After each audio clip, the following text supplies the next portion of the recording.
Olá, pessoal, sejam bem-vindos a mais um encontro do Papo Terapia.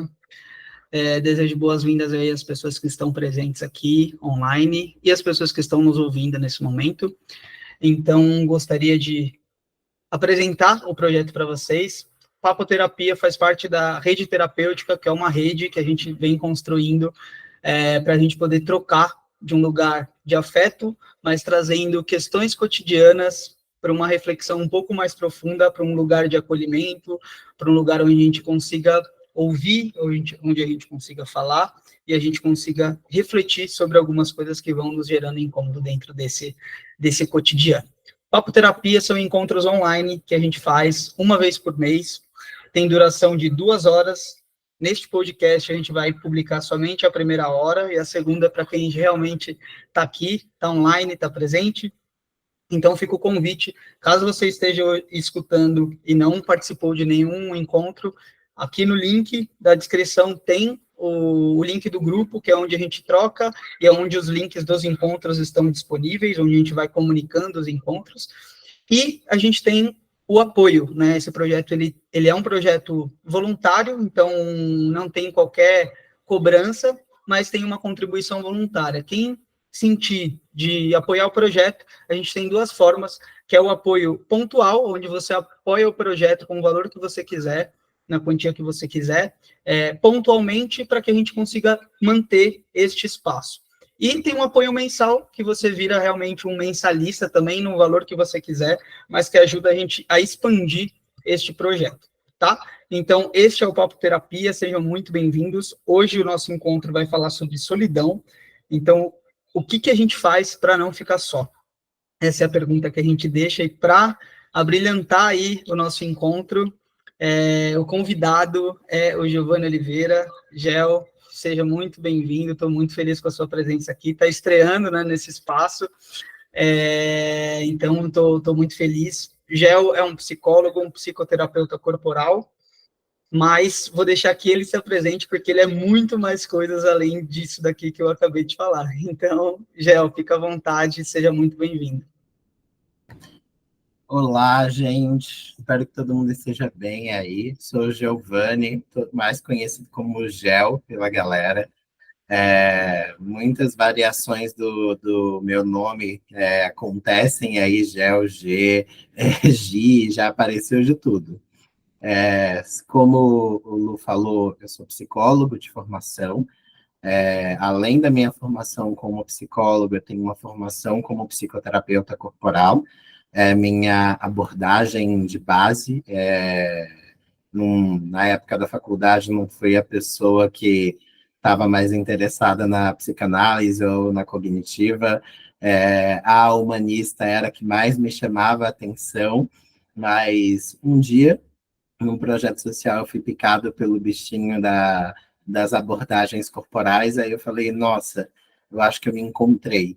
E aí fiz uma especialização, corporais tem muitas, eu fiz uma especificamente chamada de experiência somática, e segui desde então, desde a faculdade que eu atendo, é uma coisa que eu sou apaixonado, eu amo a psicologia clínica, é um dos maiores amores da minha vida. E além disso, da psicologia clínica, eu sou uma pessoa meio maluca, eu gosto de fazer várias coisas ao mesmo tempo. Então, vocês me veem cuidando de planta, fazendo terapia, fazendo artesanato, não dá para ver aqui, eu acho que eu coloquei um negócio, um filtro que já estava, não vi, mas aqui atrás tem um macramê que eu fiz, então às vezes eu dou uma viajada, eu vou fazer macramê, mas em paralelo eu ainda decidi ser RH, né? Então, hoje eu também sou coordenador de experiência do colaborador no meu dia a dia, então eu coordeno aí, além do meu papel no RH e todas as minhas outras atividades pessoais, a psicologia clínica. Então, isso é um pouquinho sobre mim, assim, eu sou uma pessoa que gosta de fazer várias coisas ao mesmo tempo, e eu aprendi que esse é o meu modo de viver, é o que me deixa saudável, é esse dinamismo. Acho que é isso. Muito bom, muito bom. Eu te ouvi se apresentando, vou resolver me apresentar também, porque tem pessoas aqui que talvez não me conheçam, tem pessoas que podem estar ouvindo que também não me conheçam, então acho que é importante a gente se apresentar, né? E nesse exercício a gente também vai se conhecendo. Então, eu sou Luiz Lulu, mais conhecido como Lulu, né, nesse ambiente mais terapêutico e com as pessoas que eu troco. Então, também sou psicólogo, também me autodenomino psicoterapeuta. Na faculdade também não era a pessoa que me encantava por psicanálise, eu fui para um caminho mais de psicologia esportiva, e a partir do momento que eu comecei a atender, de fato, que isso aconteceu em 2020, na pandemia, a linha que eu sigo é a linha fenomenológica, que é a que mais me abraça ali, que eu acho que eu consigo navegar por algumas coisas que são profundas, que a gente volta, até beber algumas coisas da psicanálise, mas não deixa de analisar os fenômenos que estão acontecendo ali naquele momento, os fenômenos sociais, o tempo que aquela questão está acontecendo ou aconteceu, o gênero daquela pessoa, a raça e etnia daquela pessoa, tudo que cerca, né? Então, de fato, a teoria que mais me abraça, que eu acho que eu consigo atender melhor os meus pacientes, as minhas pacientes. Eu me especializei em relacionamentos, em masculinidade e sexualidade, então são os 3 temas que eu atendo, né, e que eu gosto de me aprofundar. Outros temas eu prefiro indicar outros profissionais, Giovanni é um deles que eu indico, e acho que é isso. Para a gente iniciar essa conversa gostosa aqui, vou dar pergunta inicial, e aí eu queria ouvir alguém que sentir de falar, que quiser abrir o microfone, participem da forma como vocês quiserem, tá, gente? Se quiserem abrir a câmera melhor ainda, para a gente ver a expressão de vocês, caso não queira, só queira falar, tá tudo bem, se só quiser ouvir, tá tudo certo, se quiser falar por chat, enfim, da maneira que vocês se sentirem confortáveis, mas queria ouvir ou ler algum relato de alguém aí que quiser abrir o microfone ou quiser escrever, o que vale para não ficar só? Essa é a pergunta que encabeçou nosso título. Eu queria ouvir um pouco de vocês. O que é válido aí? Até onde vocês vão para não ficar só? Se alguém tiver outra resposta aí, né? Outra questão, por favor, traga também. Oi, gente, tudo bem? Licença, meu nome é Carol, eu sou paciente do Lu, conheci ele por indicação, inclusive. Inclusive, hoje o tema foi bem coerente ao que eu tô sentindo, até conversei com ele sobre isso um pouquinho. Eu fico oscilando entre querer liberdade, estar sozinha, mas tenho medo da solidão, sabe? De sentir a solidão de uma forma triste, que eu acho que eu nunca senti a solidão de uma forma libertadora. Então, eu fico oscilando, assim, esses sentimentos. Tem dias que eu amo estar ali sozinha, nossa, e tem dias que aquilo é uma treva para mim, literalmente. E eu tô tentando, né, aí me descobrindo o que eu gosto, o que eu deixo de gostar. Para mim, o que eu gosto de fazer quando eu estou sozinha, assim, atualmente, que não me deixa chateada, é pensar nos meus planos futuros, pensar na Carol do futuro. É uma das coisas que me conforta. Mas aí, às vezes, quando eu penso demais, aquilo já vira uma ansiedade que me faz mal. Então, eu tô oscilando bastante os meus sentimentos e eu queria dividir isso com vocês. Boa, cara. Obrigado por compartilhar com a gente. Quem mais que queria falar o que até onde vai para não ficar só, o que é válido para não ficar só?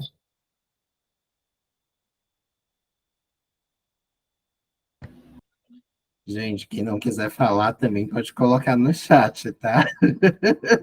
Às vezes a galera tá tímida, não quer abrir o microfone, sei lá. Sim. Quem está aqui há mais tempo, né, nesse espaço também quiser falar para poder tirar a timidez. A Carol já é a primeira vez e já falou, né? Mas Ed, Rê, Mara, quem quiser. Posso falar? Vou falar. Oi, gente, tudo bem? Eu sou o mais novo do grupo, tá? Meu querido. Meu nome é Ed, moro no interior agora, tenho 40 e poucos anos, 50, mas não vou poder mentir, né, Fê? E, cara, eu tava pensando, eu não faço nada para correr da solidão.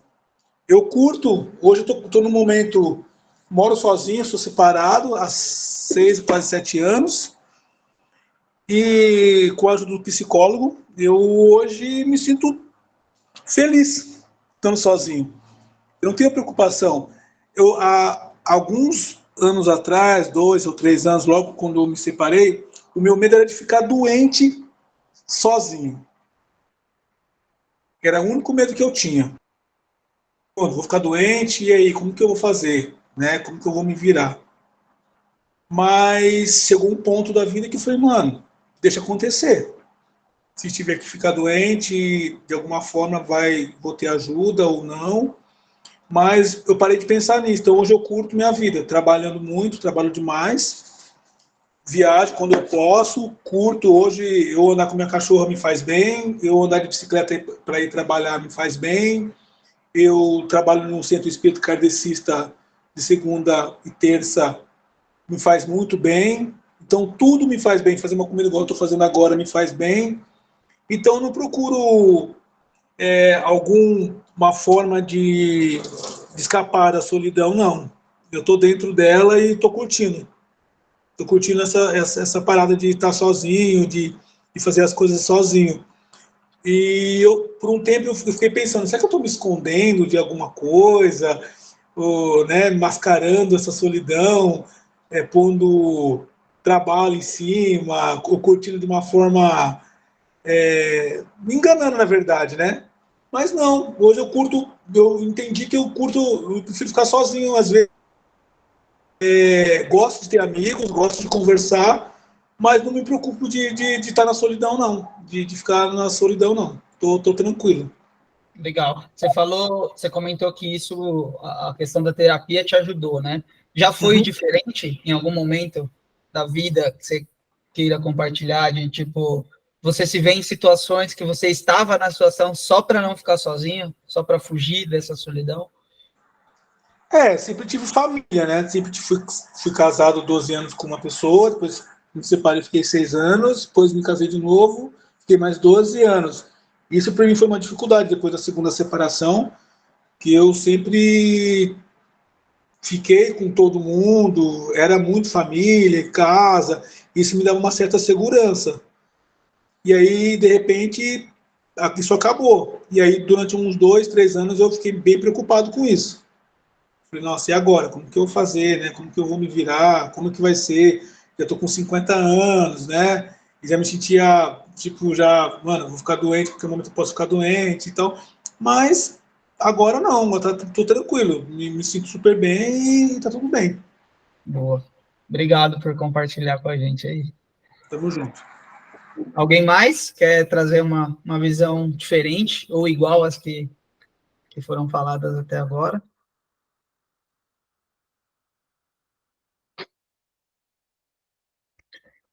Beleza. Gil, o que vale para a gente não ficar só? Olha, Lulu, eu acho que valem muitas coisas para não ficar sozinho. Tudo depende do quão disposto você está para pagar para fugir da solidão, ou reconhecê-la como parte do processo de viver também. Tem um cara que eu sou muito apaixonado, que ele escreveu um livro chamado, que para mim foi um dos livros mais incríveis que eu já li. Ele se chama A Era da Empatia. Ele não é um psicólogo nem nada, ele é um pesquisador que estuda o comportamento dos mamíferos. E no livro ele fala que está na nossa natureza, como seres humanos, como mamíferos, buscar o convívio social, buscar o espaço social. Porque quando a gente olha o comportamento geral dos animais e dos seres humanos, a gente não busca a solidão. Não é natural ir buscar a solidão. A gente busca o contato, a gente busca o vínculo, a gente busca o estar junto, a gente busca o apoio. E ele fala da importância da empatia no processo de estar em grupo. A importância de, para eu estar no grupo, eu preciso estar conectado com as outras pessoas. Eu preciso viver aquela experiência de reconhecer que eu estou junto, que eu estou conectado com essas pessoas.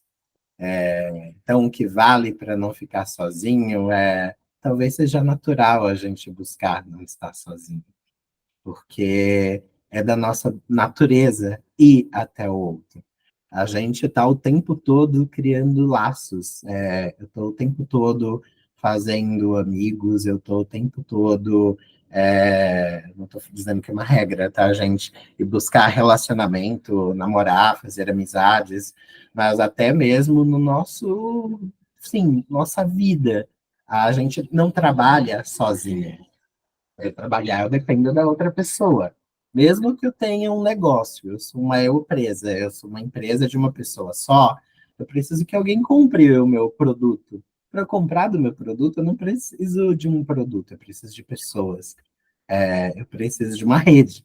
Então, se eu preciso de uma rede, eu nunca estou só.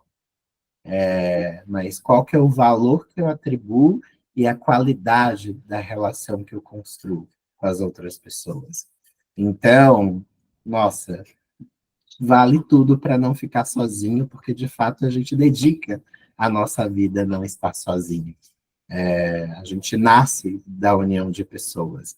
A gente literalmente nasce da união de pessoas. E a gente se constitui como ser humano através da relação com as outras pessoas. Então, para mim é um pouco dessa visão. Eu vou por esse caminho. Legal, legal. Quando eu pensei nesse título que eu compartilhei contigo, né, obviamente, para a gente foi muito nessa perspectiva, né, de que a solidão de fato é um medo que nós carregamos, muito por conta disso que você trouxe, né, da nossa natureza, de sermos seres coletivos, que vivemos em sociedade, e tem algumas pesquisas que apontam que o medo da solidão é quase paralelo ali ao medo da morte, né, então as pessoas têm muito medo de ficar sozinhas. E por muitas vezes eu já me vi em situações assim, e atendendo, obviamente, pessoas que se colocam em situações, às vezes, que não gostariam de estar por medo de ficar sozinho. Então, eu estou me relacionando com tal pessoa que conscientemente eu sei que me faz mal, mas e se eu ficar sozinho? Como é que fica, né? Eu fui para determinada festa que não tinha muito a ver comigo, tal, mas foi melhor eu ir porque eu vou ficar em casa, né? Tinha uma amiga minha que até falava o quanto ela falava um pouco das estações, né? O quanto o inverno é acolhedor porque ele te permite ficar em casa sem você dar muita satisfação. Então, meu verão, tipo, mas você ficou o dia inteiro nesse domingo de sol em casa? Não, não é possível. O que aconteceu? Você tá bem? Tá passando por algum... E o inverno te permite, né? Eu fiquei em casa, que bom, nossa, tava frio mesmo, tal. Então, até esse lugar, eu tava falando da fenomenologia, né? Da experiência que a gente vive dentro de um país, não sei se todo mundo aqui tá ouvindo ou falando do Brasil, tropical, que incentiva essa questão, né, da comunicação. Você vai para regiões mais quentes, você vê que as pessoas, elas são mais abertas à troca, a maioria, tá? Obviamente, a gente tem a individualização do ser humano, mas em países mais frios, essas pessoas são mais fechadas e tal. Então, acho que tudo isso passa por essa experiência nossa de quase que nos obrigarmos a estarmos coletivamente e fugir dessa solidão, né? Mas entendendo que essa solidão, como você falou, uma partezinha do que você falou, que vai fazer parte da nossa vida, né? A gente não vai passar pela vida sem sentir isso em algum momento, né? E aí, se a gente nunca sente, também é um sinal do que está acontecendo, né? No grupo, a gente trocou algumas ideias sobre isso, né, antes do tema, justamente para aquecer, e vieram coisas parecidas com o que o Ed trouxe, uma pessoa trouxe esse relato que ela estava vivendo uma fase muito boa dessa sua solidão, a gente vai falar mais para frente sobre solidão, solitude, enfim, e aí ela se viu doente, e quando ela foi para o hospital, ela ficou muito chateada, eu não estou acreditando que estou passando isso sozinha, né? Então, nesse momento de enfermidade, de mais vulnerabilidade, acho que essa questão, ela grita mais, né? Quero alguém para me acolher ali. Gente, por favor, nos interrompam, vamos trocando. Tudo isso que a gente falou, como que pega vocês? Carol, que já falou, Ed, Juliette, eu vi que estão entrando mais pessoas, então também tragam a visão de vocês, que para a gente é bem importante a gente construindo em cima disso.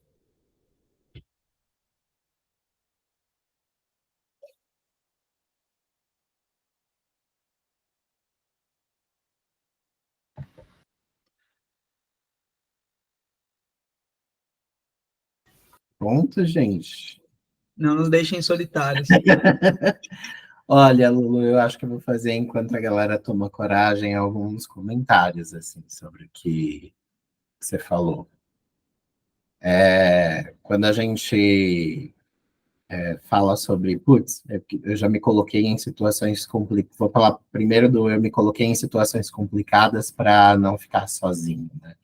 Eu já fui em lugares que eu não gostaria, vivi coisas que eu não gostaria para não ficar sozinho. A primeira coisa que eu penso, assim,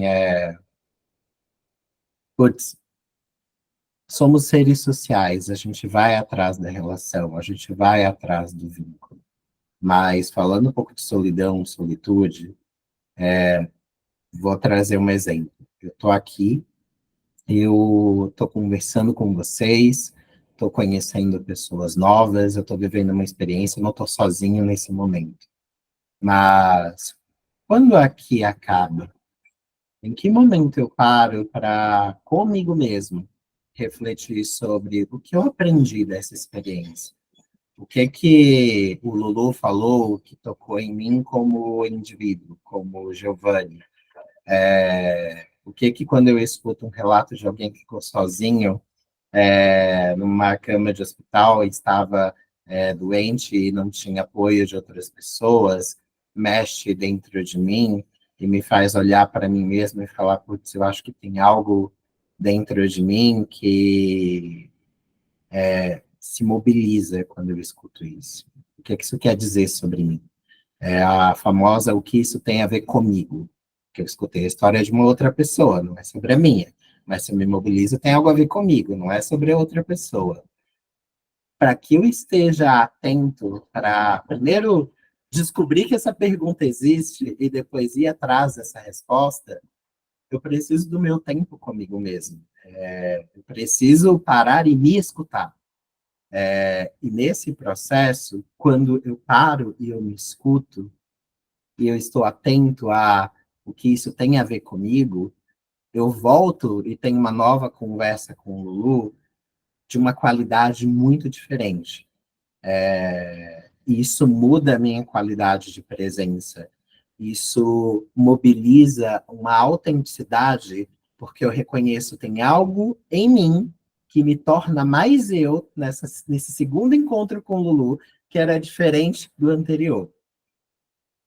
E se a gente não está atento a cada encontro sobre o que nós aprendemos sobre nós mesmos, eu vou ir me perdendo sobre o que eu aprendo. E aí eu vou me colocando em situações de encontros que eu não necessariamente sei se são saudáveis ou não. Festas que eu fui que era uma galera que eu não estava tão conectado assim, mas eu fui porque eu não queria ficar sozinho. Eu não queria ficar sozinho porque eu não queria responder uma pergunta sobre mim mesmo, que é, por que eu não gosto dessa festa? O que ela me mobiliza, que me faz dizer, olha, isso não é para mim. Mas por que eu me coloco nessa situação? Então, quantas vezes a gente deixou de estar sozinho com medo de responder perguntas que a gente não queria tocar sobre nós mesmos? É a primeira pergunta que eu me faço. E eu não sei qual é o cenário dessa pessoa que se viu no contexto de tanta vulnerabilidade de estar no hospital e não ter ninguém ali com ela. Mas a primeira coisa que eu penso é qual a qualidade da relação que essa pessoa foi construindo com as outras pessoas, ao ponto dela estar sozinha num cenário como esse. Porque às vezes a gente, na busca por não estar sozinho, vai se relacionando com um, com o outro, e de repente é a pessoa mais popular, 100 mil seguidores no Instagram e etc. Todo mundo vendo meu videozinho no TikTok. Mas nenhuma das relações que eu construí tem qualidade. E quando eu preciso dessas pessoas, elas não estão ali. E aí eu volto e pergunto, o que é que isso tem a ver comigo? Lancei. É uma pergunta incômoda, né? Quando a pergunta volta pra gente, né? Que isso tem a ver comigo, né? Eu não consigo estar bem sozinho. Enfim, é uma pergunta que gera um incômodo ali.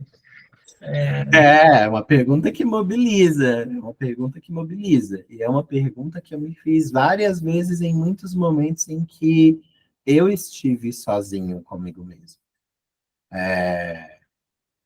E aí, dando um exemplo, assim, de às vezes a gente é pego de surpresa e não está preparado para responder essa pergunta.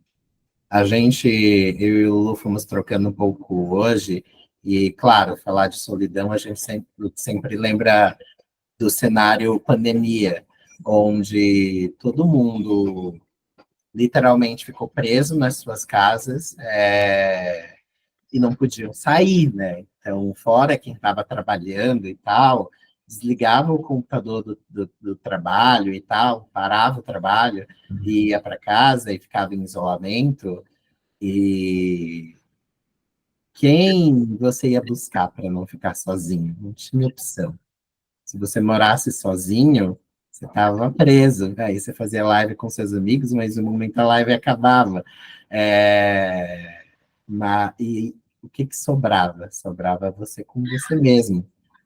E o que acontece quando você está com você mesmo? Vêm as perguntas que você não queria responder, que estavam guardadas durante muito tempo, encobertas por vários vínculos sociais que te distraíam de olhar para si mesmo e o que você estava aprendendo com todos esses vínculos. E aí chegaram os inúmeros adoecimentos, né, por saúde mental. Acho que a pandemia gerou um crescimento de, acho que uns 25% em casos de adoecimento por saúde mental. E a primeira reflexão que eu faço é o quanto desses adoecimentos não foram gerados porque as pessoas não estavam preparadas para conviver consigo mesmas. Elas estavam o tempo todo convivendo com outras pessoas. Eva, tem interação. A Ria levantou a mão. Não estamos sozinhos, não estamos sozinhos. Graças. Vocês me ouvem bem? Sim, tudo bem. Na verdade, eu queria só fazer um comentário sobre isso, tá, Gel? Eu vivi essa experiência na pandemia, sempre fui uma pessoa que estava em contato com muita gente o tempo todo, seja na minha vida profissional, na minha vida pessoal, e na pandemia eu me vi isolada. E é muito difícil você lidar consigo mesmo, com seus monstros, com seus medos, você se deparar consigo mesmo. Então, quando você traz isso, de certa forma eu me senti acolhida. Eu falei, nossa, foi isso que eu vivi. Eu busquei terapia na pandemia, justamente por não conseguir lidar não só com a solidão, mas com os meus fantasmas. E acho que você trouxe isso de uma forma bem que eu não tinha pensado até então, tá?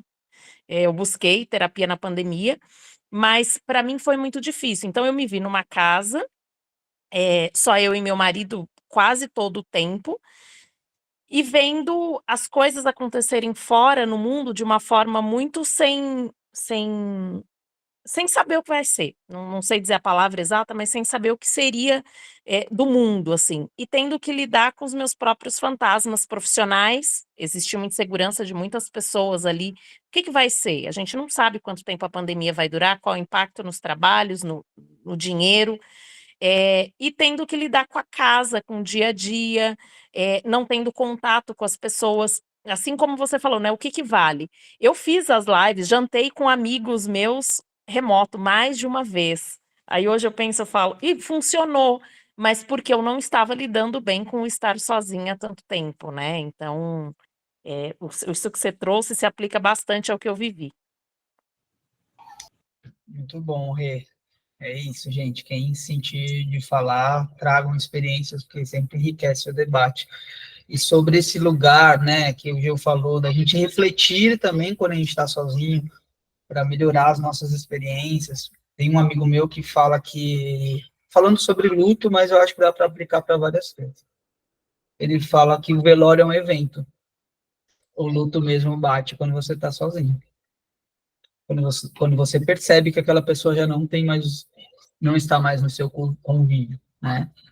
E eu acho que é muito sobre isso, né, que você estava falando. É aí que você vai sentir e vai se preparar para lidar com isso, porque no velório é um momento coletivo, teoricamente, né, que vai ter outras pessoas que vão te abraçar, você vai ouvir normalmente as mesmas coisas de todo mundo, mas de alguma forma aquilo vai te deixar, talvez, distraído do que você está sentindo naquele momento, né, ou enfim. E acho que a pandemia foi meio que isso, né? Deu cada um com seus monstros, cada um com seus medos, né? E, e algumas coisas surgiram, né? E aí vocês estavam falando, eu fiquei refletindo. Eu comecei a atender na pandemia. Talvez, será que pela questão da solidão também, de falar, peraí, deixa eu utilizar o que eu estudei para me conectar com outras pessoas, né? Então, eu comecei a atender na pandemia e nunca tinha feito essa associação da questão da solidão, mas talvez tenha um quê aí de, peraí, vou me jogar, vou me conectar, né? E eu complemento, Lulu, dizendo que não só eu me conectei mais comigo mesma, mas foi na pandemia que eu tive um cachorro. Até então eu não tive, na pandemia eu falei, tive um cachorro e construí um jardim. Eu comecei a ocupar espaços ali dessa solidão de pessoas, né? Então eu tive um cachorro para ocupar meu tempo, para ter ali uma companhia também, né? E Complementando, são as coisas que, desculpa, Lulu, mano, escutando vocês dois, assim, eu penso, vou jogar, tá? É, acho que a gente, eu vou parafrasear, três caras que, de formas diferentes, eles disseram a mesma coisa. O Heidegger, o Hegel e o Bauman. Todos eles falam que o autoconhecimento e o autodesenvolvimento, ele só nasce quando estamos sozinhos, porque a gente precisa confrontar a si mesmo para aprender algo sobre nós mesmos. Então, o quanto talvez a pandemia, por exemplo, não abriu um espaço para o Lulu para ele se conectar com algo que era, nossa, talvez fazer terapia é o que faça sentido para mim, é o que me traga uma liberdade que até então eu nem sabia que existia. Um cachorro, um jardim, você pode se conectar com desejos que estavam adormecidos e você nem tinha noção disso antes. E aí o Lulu fez uma referência que eu também gosto muito, né? O do velório, um evento, e o luto, ele é um estado pelo qual você passa. Mas para viver o luto, muitas vezes a gente precisa de um velório, porque o evento marca. O que é um velório? Ele é um marco, ele é um rito. Ele é um rito que você vive e que faz parte do luto, como muitos outros. Que parte de nós morre no processo de solidão e que ritos a gente vive nesse processo. O rito não necessariamente é um velório. O rito pode ser a criação de um jardim. O rito pode ser a primeira sessão de terapia quando a gente começa algo novo. Podem ser muitas coisas, mas ele marca o momento de alguma coisa em mim morreu e eu me dei conta de que ela morreu. E eu vivo esse rito para que outras coisas possam nascer. Eu vivo o processo de luto para que outras coisas possam surgir. E quando a gente evita a solidão, a gente se coloca num estado de, ok, algumas coisas morreram, eu não vou fazer velório, eu não vou fazer nada, eu vou passar, eu vou negar que isso daqui existiu e vou seguir em frente. E a solidão é, ups, eu acho que eu tenho que fazer um ritualzinho aqui para entender que essa parte de mim realmente se foi, para ocupar espaço para outras coisas. A Carol também levantou a mão aí, vou deixar a galera falar. Boa. Rei, você tá com a mão levantada, que você quer falar depois da Carol? Ah, tá, beleza. Manda ver, cá.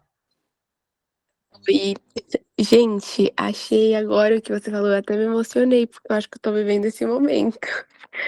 É, eu tenho algumas amizades, assim, que eu levava, nossa, tipo, muito amigos, assim, e eu tô sentindo que eu tô passando por esse processo, que eu não me encaixo mais. Eu acho que por medo da solidão, né? Eu prefiro, às vezes eu falo, ai não, vou encontrar eles, mesmo sabendo que não vai ser agradável pra mim. Eu saio da minha casa, chego lá, totalmente desagradável, eu tenho que voltar pra minha casa. Tipo, é muito estranho esse momento.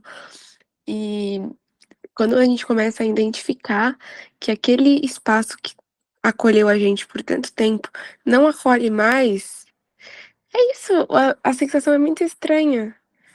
É, é uma falta, né? Acho que é o sentir falta. Você sente falta de como era, mas você sabe que nunca vai ser, porque nunca vai ser igual. Parece que a nossa cabeça expande, os nossos sentimentos mudam, e aquele lugar a gente não se identifica mais. E eu tô nesse processo, assim, e até dentro da minha casa também, e com os meus amigos, eu sinto que eu acho que algumas coisas estavam já mudando dentro de mim, e eu fui sempre tampando. "Ai, dá pra isso aqui dá pra levar, isso aqui dá pra levar". E aí chega um momento que você explode, tipo assim, não dá pra levar mais nada. Eu sinto eu sinto esse momento, assim. E, nossa, exatamente, acho que é isso. Obrigado por compartilhar, cara.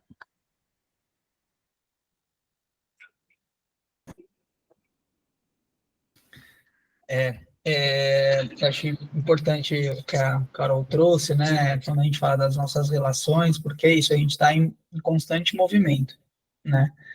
E pode ser que algumas relações fiquem no caminho, né? Ou algumas atividades, ou algo que, né, você fazia que fazia muito sentido antes, um lugar que você frequentava, um hobby que você tinha, e que, né, dentro dos contextos das mudanças, vai deixando de fazer sentido, aí parece que é uma parte de nós que tá morrendo, né, e isso é muito doloroso, e aí entra o medo de ficar sozinho, daquelas pessoas virarem as costas, ou de você deixar de fazer um hobby e não achar outro hobby, né, a gente sempre tem esse medo, parece que a gente costuma tratar as coisas como se elas fossem eternas, e a gente esquece que as coisas são passageiras, que as decisões são passageiras, né? O que a gente decide hoje vai mudar daqui a um tempo e a gente vai poder mudar as nossas decisões, né?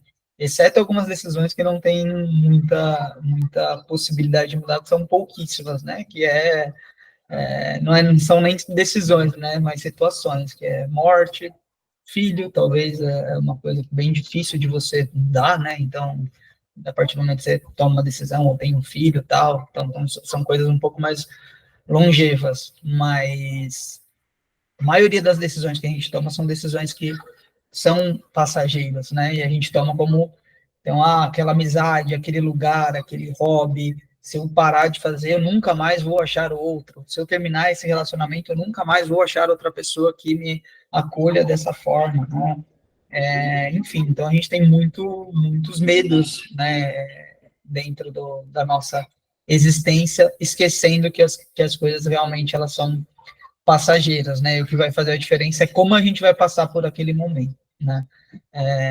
Então acho que quando eu ouço a Carol falando me vem muito isso, né? Inclusive sobre ela tocou no ponto familiar, já fazendo uma divulgação aqui. Na segunda-feira a gente vai lançar lá na página da Rede Terapêutica, que está na minha página também, a Segundou no Divã, que é um quadro que a gente já tem, que a gente abre as caixinhas de pergunta, mas na segunda a gente vai fazer uma live que também vai se tornar podcast, e o primeiro tema escolhido pelo público foi construção familiar. E eu acho que esse lugar que a Carol trouxe um pouco da família, né, tem essa nossa dificuldade de quebrar alguns vínculos, principalmente com a família, por entender que são vínculos que precisam ser eternos, né? Então, essa dificuldade de será que eu vou quebrar esse vínculo, por mais que essa pessoa pode estar me violentando, por mais que essa pessoa pode violentando, que eu digo de várias formas, tá, pessoal? Ou que simplesmente não tem mais essa conexão, ou enfim, ou até amizades de infância, né? Porque como foi amigo de infância, como que eu, né? Tenho que continuar nessa amizade? Não tenho. E então acho que é bem complexo quando a gente tem laços que se dão quando a gente era muito diferente do que a gente é hoje, principalmente quando a gente está falando de adolescência e tal. Então, o quanto a gente precisa olhar para esses laços também, né? E aí, gente, não estou aqui incentivando de quebrarem o vínculo com suas famílias. Cada um lida com a família da forma que achar interessante.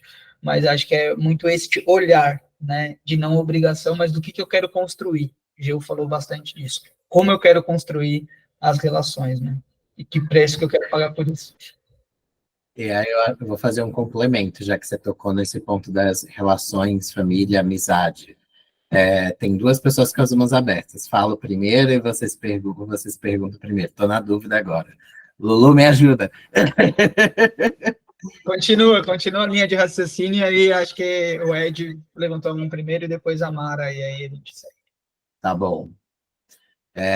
Pensando em relações familiares, relações de amizade, sempre que a gente entra em contato consigo mesmo e começa a responder essas perguntas internas, a gente vai se tornando mais autêntico. A gente vai... e o que é tornar-se mais autêntico? É tornar-se mais aquilo que está na sua essência. Porque você começa a se conectar com a sua essência. E quando você se conecta, você começa a expressar essa essência. E essa essência é a autenticidade. Putz, se eu evitava antes dizer um não e eu ia para uma festa que eu não gostava, eu começo a dizer não, eu não vou. E aí as pessoas começam a entender, olha, o Giovanni está diferente, ele está agindo diferente. E aí você fala, olha, eu só estou expressando algo que de fato é o que eu acredito. E o que eu acredito é isso. E aí a gente vai fazendo escolhas mais autênticas. O que acontece nos relacionamentos? Se eu estou aqui no vínculo social com você e ele vai me alimentando e eu mudo a minha posição neste vínculo porque eu estou mais conectado comigo mesmo, o outro vai sentir. E isso vai mobilizar no outro uma mudança. Porque ele vai olhar, putz, algo está diferente, algo me incomoda. Se ele não para prestar atenção no o que eu tenho a ver com isso, por que a mudança no Giovanni gerou um desconforto em mim? E ele não para responder essa pergunta, é muito mais fácil as relações se romperem. Por quê? Eu e o Lulu somos amigos. Eu começo a viver uma jornada de tornar-me mais autêntico. O Lulu percebe isso. E ele é como fazer um convite. Eu faço um convite para o Lulu. Vamos ser autênticos juntos? Se conecta com você mesmo na nossa relação. E ele escolhe não se conectar consigo mesmo na relação dele comigo, a gente vai se afastando. Por quê? Quem eu era, eu não sou mais. Mas o Lulu ainda permanece o mesmo, ou vice-versa. E aí as relações começam a se afastar porque a gente não vive o processo de evoluir na relação juntos. E a gente sente que esse vínculo está abalado. Nas nossas relações de amizade, isso é muito comum. A gente sente que alguns amigos ficaram para trás, as relações já não são mais as mesmas, de um lado ou do outro. Mas a pergunta é sempre o que isso tem a ver comigo. E nas relações de família isso se torna ainda mais intenso, porque a amizade, Eu posso, em um momento, falar, não quero mais ser amigo dessa pessoa, e eu me afasto. Mas a família, eu tenho um vínculo que ele se permanece, não importa o quão distante eu me sinta dessa pessoa, eu tenho um sentimento de compromisso que a constituição de estrutura de família deixou isso posto para mim. Eu falar uma coisa meio polêmica, é uma opinião pessoal, tá, gente, aqui. Eu vou omitir agora. Para mim, família, a estrutura família, ela é talvez a estrutura mais adoecedora que exista na humanidade, mas também é a estrutura mais curativa que existe. Ela é a mais adoecedora porque é ela quem está com você desde o início da sua vida.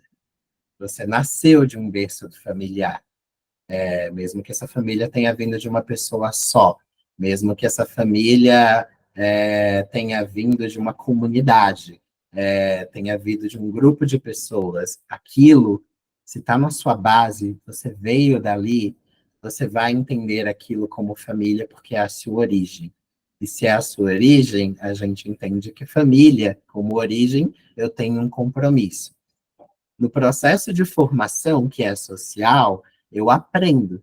Para viver em sociedade, eu aprendo com aquele grupo. E eu vou aprendendo com ele, e eu vou também gerando os traumas, os gostos. Eu aprendo a ser menos autêntico, porque eu tenho uma relação de autoridade. Então, família é uma constituição de coisas que me formam como indivíduo.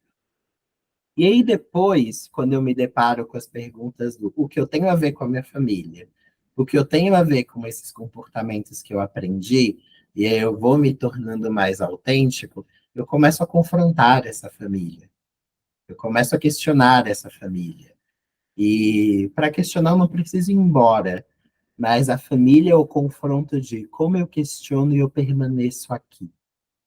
Como que eu curo a mim mesmo de um processo, eu aprendo sobre mim mesmo, mas eu não desisto dessa relação. Porque na amizade eu posso facilmente desistir dessa relação. Da família também, mas é muito mais difícil você quebrar o vínculo. Eu posso desistir da minha família. Mas são raros os momentos em que eu desisto da minha família. Vai acontecer uma situação crítica em que minha mãe está numa situação de saúde muito difícil, é uma situação crítica de vida ou morte, e eu vou me colocar em conflito. Eu tenho minhas relações, mas eu tenho que voltar. Eu tenho mesmo que voltar? E aí vem o como eu me curo sem perder essa relação. Como eu me curo dentro dessa relação. Por isso que eu acho que família é um dos lugares onde a gente mais adoece, mais a gente enfrenta os processos de cura. Enfim, eu acho que é um dos lugares de maior aprendizado que a gente vive sobre nós mesmos. Agora eu vou deixar a galera perguntar ou fazer comentário. Boa, Gil. Vamos lá, Ed. Vamos lá. Em cima da que a Carol falou, eu comecei a perceber nossa, vontade de tirar um abraço, tá, Gel? Que você deu uma aula agora. Eu percebi, incluindo... Só um adendo, Ed, isso porque você não sabe o abraço do Giovanni, que tá entre os top 5 abraços que eu já tive na vida, tá? Só deixar um asterisco aqui. Sério. Eu sempre fui acolhedor, sempre quis viajar, levar pessoas, às vezes pessoas que eu nem conhecia. Não, vamos lá, aquela viagem lá é louca, vamos para Paraty, que lá é da hora, não sei o quê. E eu era um guia, na verdade eu era um guia turístico nas viagens para estar perto dessas pessoas, né, desse grupo de pessoas. E aí, entrando essa autenticidade aí, eu comecei a perceber que no final do ano agora, exclusivamente fui no ano novo para Paraty, eu levei um grupo de pessoas que a maioria não conhecia, que fiz questão de levar, porque eu queria estar perto deles, e curti uma viagem, tal. Voltei da viagem, até hoje, ninguém me ligou. Para falar, ô Ed, você tá bem? Ô Ed, e aí? Então, assim, eu sou útil, né, para as pessoas. E aí eu falei assim, mano, não preciso dessas pessoas, eu conheço o lugar, me dou bem com o lugar, sei como chegar, sei os atalhos desse lugar para me curtir, e eu não preciso estar com essas pessoas, eu posso curtir sozinho, né? E eu comecei a perceber que essa solidão para mim está sendo maravilhoso. Questão da família, eu sou filho único, né? Morei com minha mãe um bom tempo, mas eu entendia que a gente não se dava bem juntos, né? E hoje eu moro no interior, minha mãe mora em São Paulo, vejo minha mãe quase todo fim de semana agora, a gente se ama, a gente se beija, a gente se abraça, mas eu já entendo que eu tenho que ficar aqui e ela lá, e tá tudo bem para mim. Mas eu não preciso estar junto com ela, porque nossos vínculos familiares, é como você falou mesmo, já dentro da família onde a gente aprende tudo, né? A gente passa os maiores nervosos, né? Tudo, os pesadelos e tudo. Mas hoje eu entendo que eu tenho que estar aqui e minha mãe está lá. Se ela ficar mais velhinha e precisar de mim, com certeza eu vou estar lá para acolher ela e tá tudo bem, e vice-versa. Mas hoje eu entendo que eu tenho que ficar aqui e ela lá, e a gente se dá super bem com isso, nessa questão familiar aí. Boa. Boa. Mara, você estava com a mão levantada e você abaixou.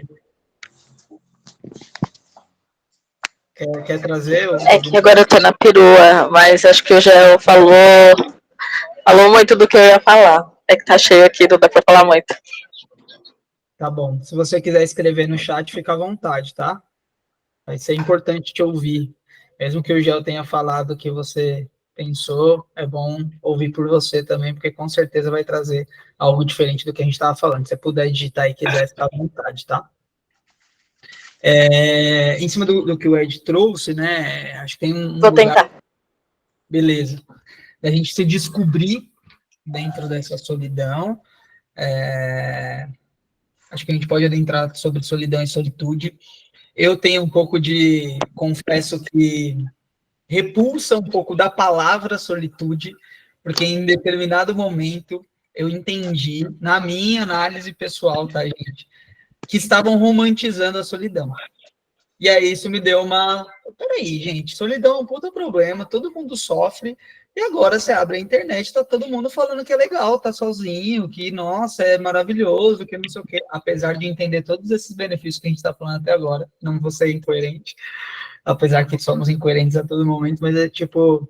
É uma palavra que me deixou um... Peraí, a gente tá falando de uma forma responsável, ou a gente tá romantizando uma parada que é problemática, né? Que algumas pessoas escolhem, e aí, eu sou feliz da minha solitude. Aí você vai ver, a pessoa tá com um apartamento no Alto de Pinheiros, cheio de, né?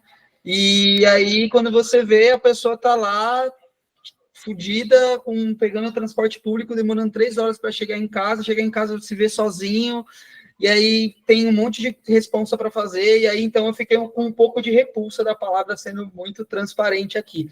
Mas eu queria trazer hoje, nesse bate-papo, de uma forma responsável, né, como que é lidar com essa solitude, né, de forma que a gente não menospreze os vínculos, né. Uma vez o pai de um amigo meu, resumindo da minha vida, eu tive um relacionamento de 12 anos, onde eu namorei 10, fiquei casado 2, fiquei solteiro durante uns 2 anos e meio, agora estou em um outro relacionamento. No meio desses 2 anos e meio, eu passei a morar sozinho, e esse meu amigo também, a gente morou junto, depois cada um morou, né, sozinho. E numa festa, o pai desse meu amigo falou para nós dois, né, falou, vocês estão tendo a experiência de morar sozinhos, vocês nunca mais vão morar com alguém. Escuta o que eu tô falando. Vocês estão com essa experiência, na época, 33, né? Pode ser muito difícil vocês morarem juntos novamente. Eu já tive novamente a experiência de morar com a minha companheira, hoje nós não estamos morando juntos, continuamos num relacionamento, mas não estamos mais morando juntos. Mas eu achei curioso esse lugar, e aí é onde eu queria trazer, aonde que a gente não se joga dentro dessa solitude e começa a entrar nas relações só se for 100% aderente com o que a gente quer, e a gente passa a não fazer qualquer tipo de concessão, a não fazer qualquer tipo de flexibilização, e aí é onde a gente começa a ter dificuldade de se relacionar. Porque não dá para a gente se relacionar com o espelho. A gente vai se relacionar com pessoas que são diferentes. E como que a gente se abre para isso? E eu percebi essa minha dificuldade pessoal em retomar dentro de um relacionamento. Peraí, e aí, como que eu encaixo isso? Porque a minha solitude é muito boa. Eu sentar aqui, jogar um videogame e beber um vinho. Mas e como é que é? Tá com uma outra pessoa convivendo, flexibilizando. E aí, ou vai muito para um lado, que é o que o Ed falou, você, dentro do relacionamento você faz tudo o que aquela pessoa quer porque você quer ser amado, e aí você fala, puta, eu me sumi. Aí você volta para sua individualidade e você esquece a relação, porque parece que você só sabe viver a individualidade. E aí queria trazer um pouco disso para a gente discutir, Gel. Quando que a solitude não se torna um monstro onde a gente ama tanto a solidão e não consegue mais se relacionar? Olha, eu agora tô pilhado. Mas eu vou falar, vou falar duas coisas, tá? Acho que a primeira é falando do seu preconceito com relação à solitude. Para mim, eu acho que tem um fundo que é necessário de falar. Não dá para falar de qualquer tema sem pensar em interseccionalidade. Eu acho que você trouxe um ponto importante. A solitude de alguém que ganha um super dinheiro, está morando numa cobertura e tal, é uma solitude muito diferente da solitude de uma família que vive 5 pessoas com uma casa de 2 cômodos e que precisa trabalhar para sustentar uma família inteira. Acho que a gente tem que sempre pensar tudo em cenários, contextos sociais, contextos de vida. E a solitude vai ser diferente para cada uma dessas pessoas. É muito diferente você viver a sua solitude tendo, do outro lado, um encontro semanal com um terapeuta que te acompanha e te guia na sua jornada de autoconhecimento. Ponto 1. Outra é a solitude de alguém que divide o quarto com 3 irmãos e que trabalha e que sustenta essa turma e que fala, eu só quero um momento para sair de casa que eu não precise trabalhar. Eu não quero ver ninguém da minha família hoje. Eu preciso de um momento comigo mesmo. Para essa pessoa é um alívio, é uma liberdade. E não está relacionada à psicoterapia, não está relacionada a nada disso. Essa pessoa só quer se ver longe dos aflitos que ela tem naquele momento e das preocupações. E para isso ela quer um momento consigo mesma. Né? Ela quer qualquer coisa. Então, às vezes a gente faz tudo para ficar sozinho quando estamos cheios de relações. E aí é o que vale. E eu acho que aí sim eu entro no segundo tema, que é como que essa solitude às vezes me afasta tanto das outras pessoas.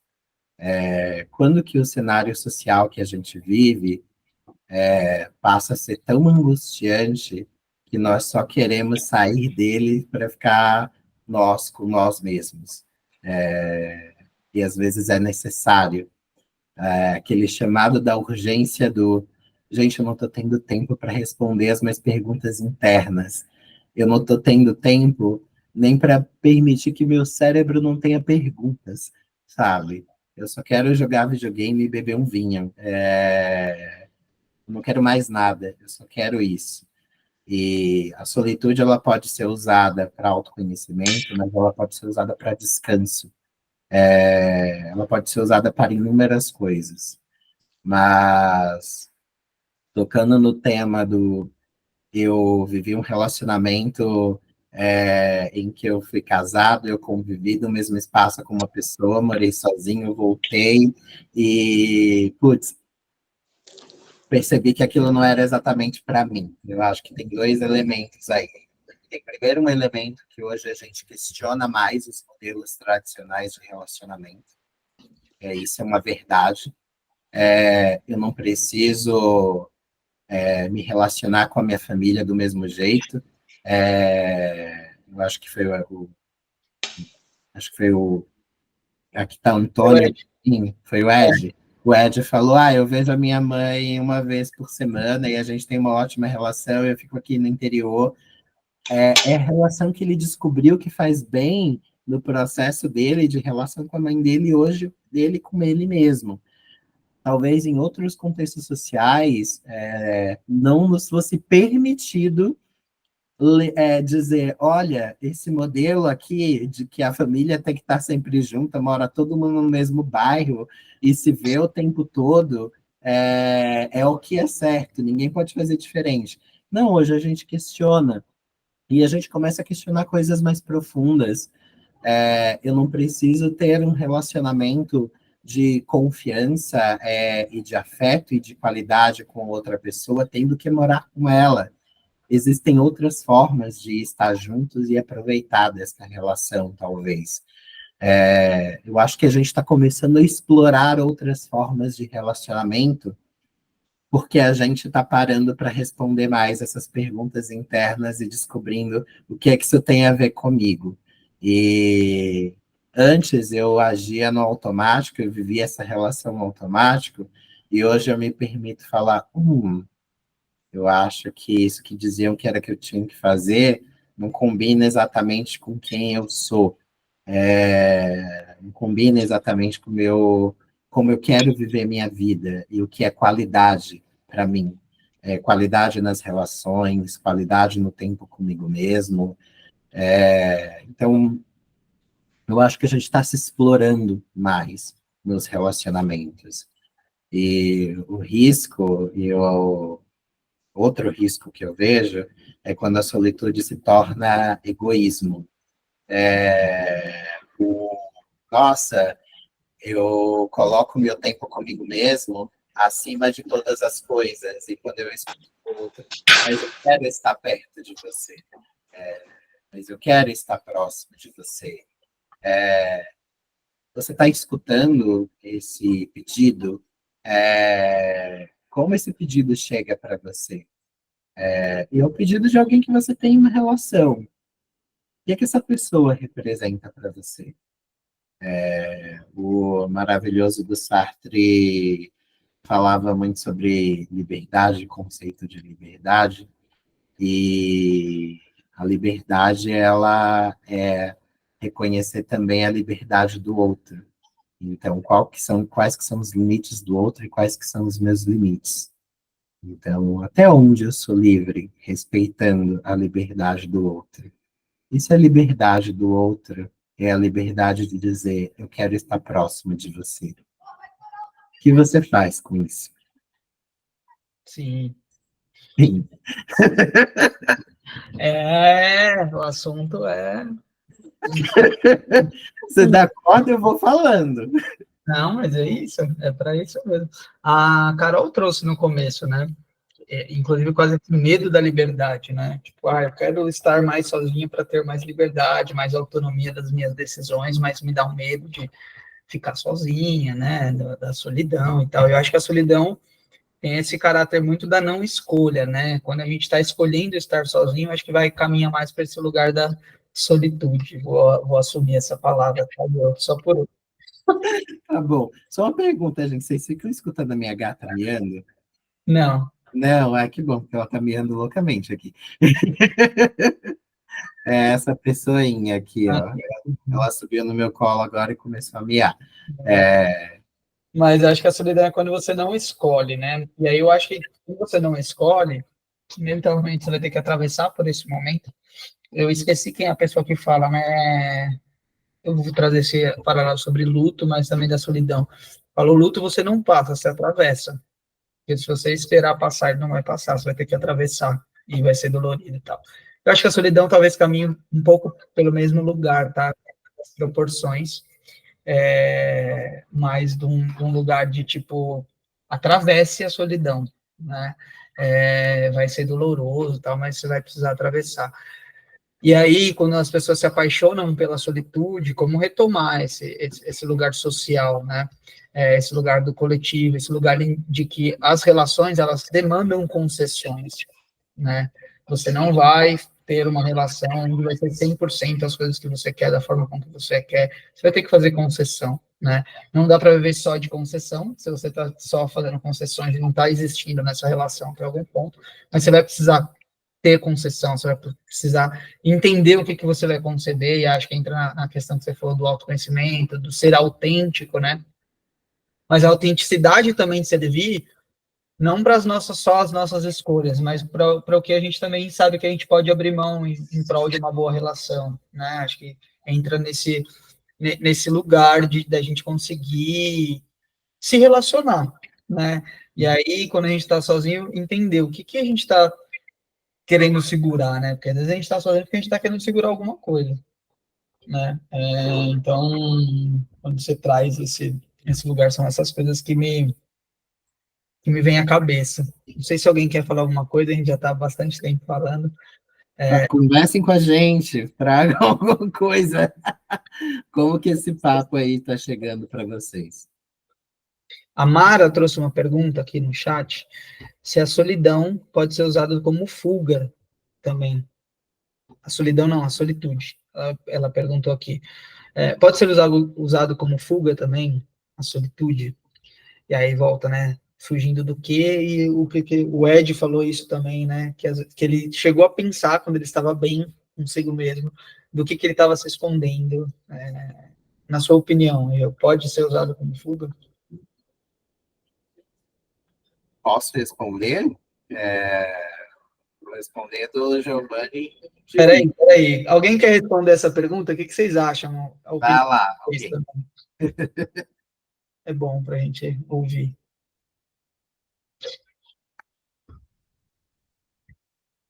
Rê, Mara, Ed, Carol, Jânio, tem bastante gente aqui. A galera tá tímida, né, viu? A turma tá com muita vergonha, gente. Falar de solidão é se expor, né? Ninguém quer ser o solitário da vez. Mas vamos lá, a gente vai atravessar esse momento de solidão, eu e você aqui agarradinhos. Não, a gente está falando de solidão, a galera tá deixando a gente sozinho, tá ótimo. Vamos ver se a teoria tá na prática, né? Deixa esses dois aí. O que você acha? Pode ser usado como fuga? A Mara ligou o microfone, desligou, estava na esperança. A gente está vivendo um experimento empírico. Não, gente, se vocês não estão só, eu tô aqui, tô ouvindo vocês. Eu acho que sim, a solitude pode ser considerada como fuga. É que eu tô na perua, mas eu tô ouvindo. E aí eu acho que atravessa muitas questões, né? Quando uma mulher está na solitude, às vezes é julgada o porquê dela estar, ou pela idade, ou por que ela precisa, ou por que ela está nessa situação. Peraí que eu vou descer, gente, calma aí. Tranquilo. Mara me fez lembrar de uma conversa de metrô, gente. Eu sou a pessoa que ouve as conversas de metrô, tá? Galera, tô falando, deixa eu ver o que tá rolando ali. E aí eu vi, na semana passada, uma moça conversando com um cara, provavelmente eles estavam saindo do trabalho, os dois estavam com crachá, ela falando exatamente isso. Falei, gente, eu só quero ser solteira. E aí eu vou pro happy hour, fulano de tal, ficar falando, por que você não fica com não sei o quê? Isso não quer dizer que eu tô disponível, eu só quero estar solteira. Tipo, por que eu, mulher, estando solteira, eu tenho que ficar, eu tenho que ficar em date, ou eu tenho, você combina com fulano de tal, que coisa chata, tipo, ela falando com o cara. E eu atrás, né, no metrô, só concordando. Falei, não, da hora, velho. Tá indo numa linha boa aí. E acho que tem a ver com o que a Mara trouxe aí. Tem. O comentário da Mara, eu acho que me abriu várias caixinhas, assim. Solitude como fuga? Fuga para quem? Fuga para quem está vendo uma pessoa escolher a solitude? Porque, por exemplo, se eu estou de fora, eu vejo alguém escolhendo estar solteiro e não se relacionar com ninguém, e isso me incomoda, não é fuga para quem está escolhendo ficar solteiro. A pessoa que está questionando ali, ela está fugindo da pergunta de e você? Por que é valor para você se as pessoas estarem sempre em relacionamentos? Então, dá para devolver a pergunta para essa pessoa na conversa do metrô. E o outro lado da fuga, e esse eu também escutei na fala da Mara, pensando agora, não estou nesse lugar de fala, mulheres, mas, enfim, me tragam se eu falar alguma coisa que vocês falam, Gel, tem um contraponto, por favor, tragam para cá. Mas pensando no quanto as mulheres hoje estão encontrando um lugar de empoderamento financeiro, lutando pelas igualdades de gênero, elas estão afirmando um lugar que é delas de direito. E esse lugar, às vezes, é um lugar que elas escolhem ser mais solitárias, porque as pessoas deixam elas sozinhas. Porque as pessoas permitem que mulheres, mas todos os grupos minoritários, lutem sozinhas por suas causas. E aí, a solitude se torna uma fuga do... Eu vou fugir de espaços onde eu sei que eu não serei respeitada, que eu não serei bem-vindo, bem-vinda. É uma fuga consciente, mas não deixa de ser uma fuga. Eu tô fugindo de espaços que eu não quero ser exposto. Eu acho que existe uma fuga que é externa, que é essa que eu citei, e aí eu vou para a fuga interna, que eu sou expert na fuga interna, tá? Agora eu vou colocar como indivíduo. Eu sou, aí é uma característica de personalidade minha, eu sou uma pessoa mais reservada, mais quietinha, mais na minha, e em muitos momentos da minha vida, isso já mudou, graças a Deus, com a terapia, eu usei a fuga do, olha, eu vou ficar sozinho, para evitar resolver alguns conflitos que eu precisava resolver. E eu falava, olha, eu não estou afim de resolver isso, eu vou ir ao cinema, eu comigo mesmo, e esquecer que isso existe por umas 6 horas. Quantas pessoas não, por exemplo, tiveram uma discussão de casal e em um momento elas desistiram e falaram, olha, eu vou dormir, boa noite. E foram embora sem resolver essa discussão. Isso é uma escolha de uma solitude. Eu escolhi ficar sozinho, eu escolhi abandonar a outra pessoa.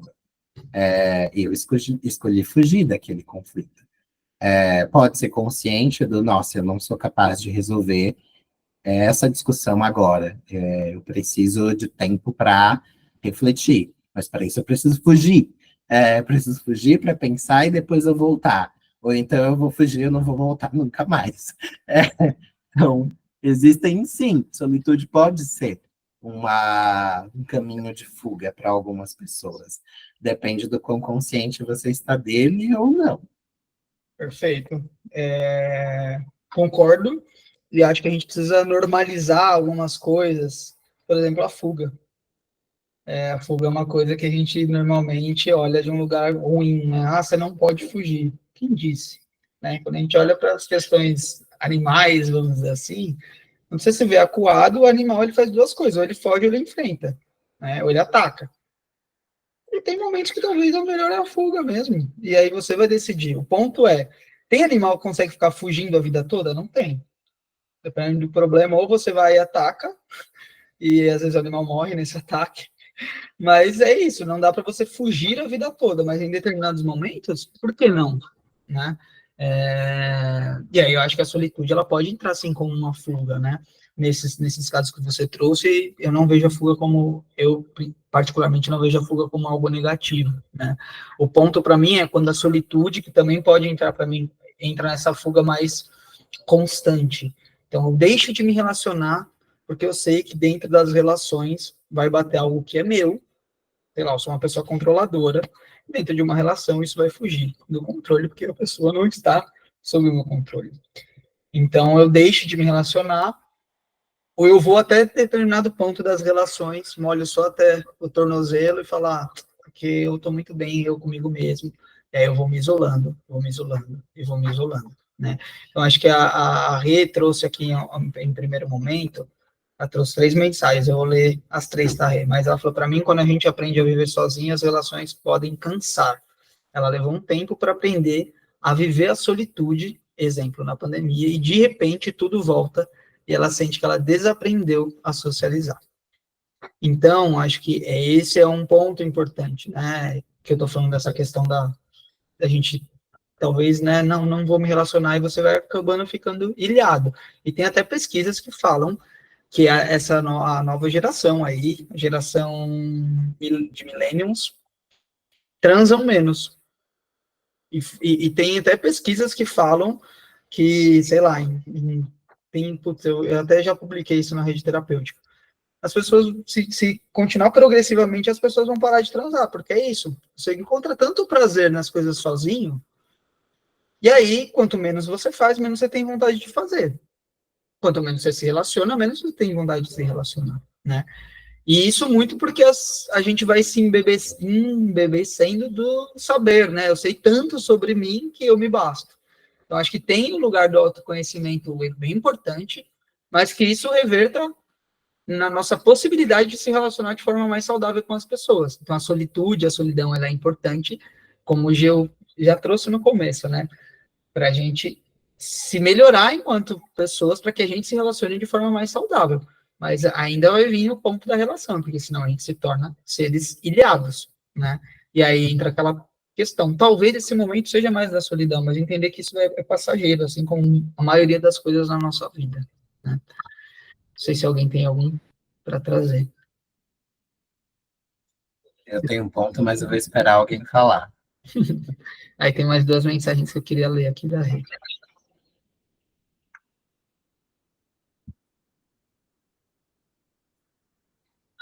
Bom, eu vou aproveitar essa pausa para a gente encerrar aqui a nossa gravação do podcast. As pessoas que estão aqui online, por favor, permaneçam. A gente tem mais 35 minutos aqui de encontros valiosos que a gente vai trocar bastante. Quem está ouvindo aqui podcast, agradeço demais a atenção de estar com a gente até agora.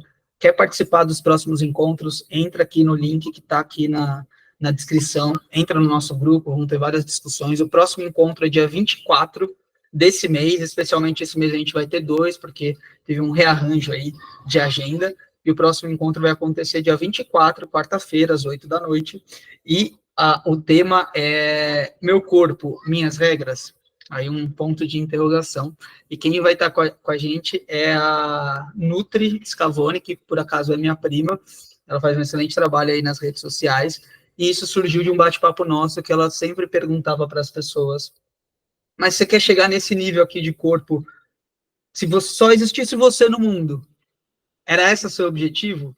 E nessa pergunta, muitas pessoas ficam no caminho de tipo, será que esse objetivo é meu mesmo ou é mais das pessoas? E aí a gente vai entrar sobre essas questões, se realmente o nosso corpo são as nossas regras ou a gente vai olhando regras de outras pessoas, de outros lugares. Então, quem quiser participar, assim como as pessoas que estão aqui presentes, dia 24, entra no link que vai estar aqui na descrição.